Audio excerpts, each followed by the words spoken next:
சென்னையிலிருந்து டெல்லி சென்ற indigo airlines விமானத்தில் பணிப்பெண்ணிடம் அத்துமீறிய திருவள்ளூர் நகராட்சி திமுக கவுன்சிலர் கைது செய்யப்பட்டுள்ளார்.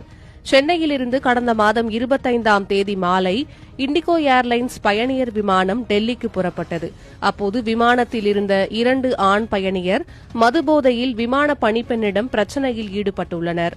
அதோடு இருக்கையில் அமராமல் எழுந்து நின்று விமான பணிப்பெண்ணை ஒருமையில் அழைத்து தகாத வார்த்தைகளால் திட்டியதாகவும் கூறப்படுகிறது. விமானம் நடுவானில் பறந்து கொண்டிருந்தபோது பணிப்பெண்ணிடம் அவர்கள் அத்துமீறலில் ஈடுபட்டுள்ளனர். விமானம் சென்னை திரும்பியதும் மீனம்பாக்கம் அனைத்து மகளிர் காவல் நிலையத்தில் விமான பணிப்பெண் புகார் அளித்துள்ளார். இந்த வீடியோவை சம்பந்தப்பட்ட அதிகாரிகளுக்கு தெரிகிற வரைக்கும் மக்கள் அனைவரும் ஷேர் பண்ணுங்க. மக்களோடு நில், மக்களுக்காக நில்.